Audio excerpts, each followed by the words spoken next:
Welcome back to Proxy, everybody, and today we are going to talk about what recently just occurred in the GW Warhammer store. So, it's official. GW has confirmed that all of the Forgeworld stuff, pretty much for the Aeldari, and we kind of already knew this, but for those of you who are hanging on to the slim hope that maybe Shadow Specters or some of the other classic Eldar models from Forgeworld we're going to stay with the new codex. I'm sorry to say you can put those dreams to rest because they have taken off pretty much all of the Aeldari Forgeworld units from their website, and this is a precursor, just like it was with Orcs. This is a precursor to basically stating that there's no longer going to be official rules for these units, and then, of course, they're going to move to Legends. Now, for those of you players who don't really care about this, you're still going to play the units, Legends or no Legends. That's awesome. Whatever, doesn't matter for you. But for those of you who, want to play these units in tournaments and things like that, it's going to be a little different. So, let's go ahead and look through it. So, we have our Combat Patrol, we have our Void Guard, and from what I've seen, the only thing that's not here is the Striking Scorpions, which kind of makes sense because they're part of another kill team box, right? So maybe they're not in this particular section. Got our support weapon there. We have our, Fire Prism, Autarch, Shroud Runners, Rangers. We got all of our units, right? And we keep scrolling down. We got our Aspect Warriors. Even the Webway Gate, which is just hilarious to me. We just keep going down here. And we're passing the Wraith Knight, we're passing the Crimson Hunter. We just keep going. We just keep going, and look, the Phantom is here, so, like a couple of us predicted, the Phantom Titan and the Revenant Titan are going to stay. We have our online-only Fire Dragons, but they're probably going to be replaced soon with new models. Good news for the Tantalus is still here, so for the Drukhari, it looks like they're going to keep their version of the Super Heavy. We have our Phantom Titan here, bits. We have our Phantom Titan and Revenant Titan stuff. We have our, other out-of-date Aspect Warriors, but we don't have our Forgeworld units. We don't have Shadow Specters. We don't have Irilith. We don't have the Cobra, the Scorpion, the Warp Hunter. We don't have any of those Forgeworld stuff on the web store anymore. So that means that none of these units are going to probably make it into the codex. Now, the other thing I want to mention, which some of you may be thinking about, is that there is no more Phoenix Lords on the website except for the new ones, Magwan Ra and Jane Zar. That is it. Now, does this mean there's not going to be any Phoenix Lords when the codex releases? Absolutely not. And the reason why I think this is, obviously, this kind of confirms also, we're going to be getting new Phoenix Lords. All of them. I pretty much guarantee that because of this, we're going to be getting Kahandras, we're going to be getting Azurman, we're going to be getting Fuegan, and Baharoth as well. Guaranteed. I think they're going to come out maybe as a set, the Phoenix Lord set. Maybe they'll even put Jane Zar and Magwan Ra in there as well. I know that if they come out with a pretty good budget set for those Phoenix Lords, I will purchase it because that's awesome.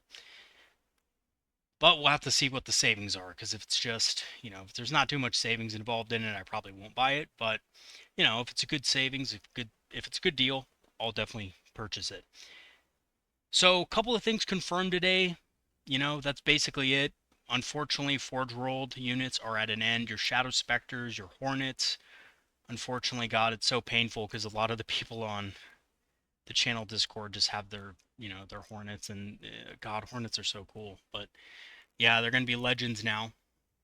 Yeah,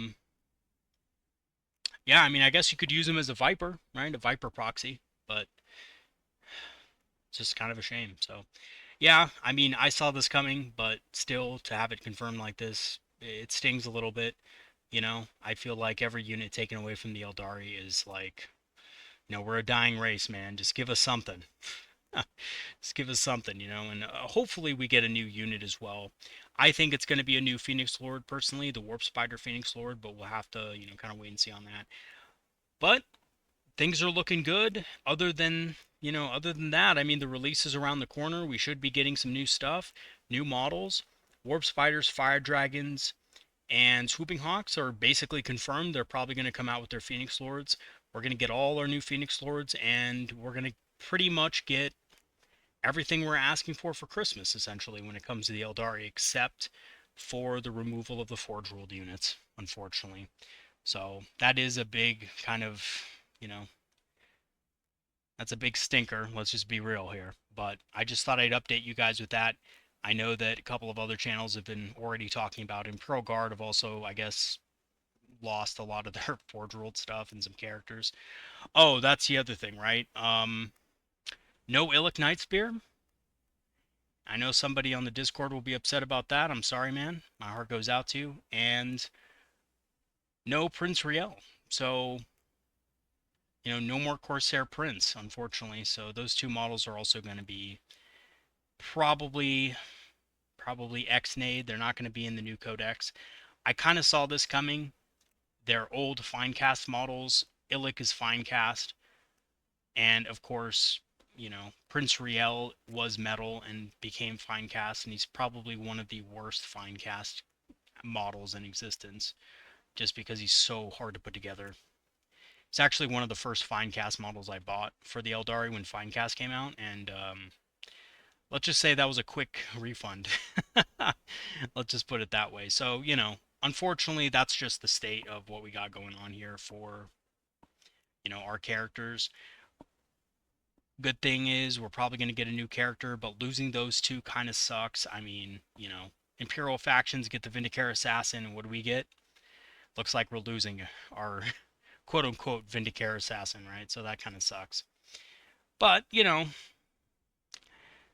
good news is, we're going to get new models, so that's the thing to look forward to. And, just based looking at this, it looks like we're going to, for the first time in a long time, have a fully updated, at least, post. Well, I spoke too soon. The Viper's still there. But, we're going to have a fully updated Aspect Warrior line. And the vehicles are they've aged so well, guys. I mean, honestly, you know, hand on my heart to Isha, I don't think that we really need a new Falcon. I don't think we need a new Viper. I mean, the mold lines are kind of unfortunate, but the models look so good. I mean, yeah, would it be cool to have an updated Viper? Absolutely. Absolutely. Like, the crew is probably the worst part about the whole model. The actual vehicle itself looks great. With the Falcons, you don't really even need to look at the crew. You can just kind of swap the head out for a Guardian head and it looks the same thing behind the canopy. So that's fine. And other than that, I really have no complaints about the Eldar line. I mean, the Wraith Blades look awesome. Wraith Guard look awesome. The Wraith Lords still look cool. Like, they're old models. They're from 2006, guys, and they still look pretty good. The only problem with the Wraith Lord, of course, is it's hard to pose correctly. It doesn't have very dynamic posing. You really have to go out of your way to make it look, dynamic and cool. But, other than that, I mean, I think we're pretty solid.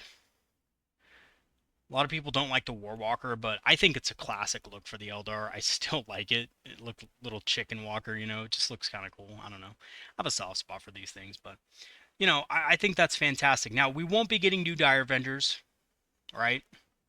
Probably not. I can definitely see GW just, shoving these down our throats for another 10 years. With their terrible mold lines. But, the good news is that these guys actually can be easily converted from Guardian Defenders, so there's not a huge deal there. You could buy a Dire Avenger kit, buy a Guardian kit, swap out a few things, cut up some stuff, and make some really good looking Dire Avengers out of Guardian Defenders or whatever. So that's not a big deal. And yeah, that's basically it, guys. That's what I wanted to tell you guys about, so that's going to be it for today's video. Let me know what you guys think in the comment section about the cull, and yeah, more content to come. I have a Kill Team video coming out. I learned how to play Kill Team the other day, thanks to a awesome patron in our Discord who taught me how to play. So I'll be putting that video up probably today, if not tomorrow. We'll see. But anyway, stay tuned, guys. Have a great one, and I'll see you guys next time. Peace out.